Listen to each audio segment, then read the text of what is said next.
The main message from the state is the public can continue to use water for drinking, cooking, and bathing. It's safe and there is enough. However, they're asking them to limit use for outdoor purposes like swimming pools and watering their lawns, at least for now.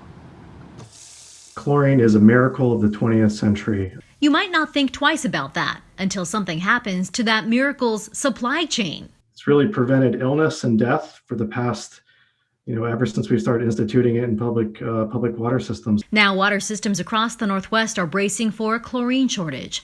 Westlake Chemical in Longview is the sole provider of the treatment chemical for most water utilities in those states. A major electrical failure at the plant is halting production through at least the end of June. We are working very closely with our governor's office, the Oregon legislature, and even our congressional delegation to ensure they are aware. The Oregon Office of Emergency Management is in close contact with the state's water districts to make sure they have enough chlorine to treat drinking water. The Portland Water Bureau says they have enough to treat several weeks' worth of water. A handful of water districts are looking at around a 2-week supply of chlorine, including Forest Grove and Scappoose. Junction City has a 7-day supply. But state officials say some of those districts are expecting new shipments of chlorine next week. Andre Orsu with the Oregon Health Authority says they're helping systems in shorter supply conserve chlorine. A lot of systems put more chlorine than is regulatorily required.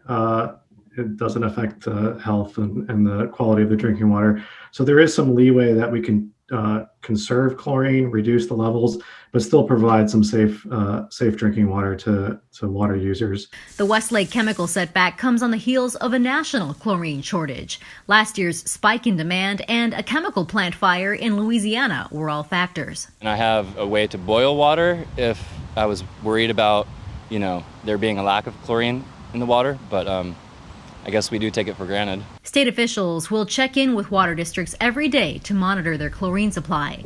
They hope Westlake will be back online before something like a boil water notice is even necessary.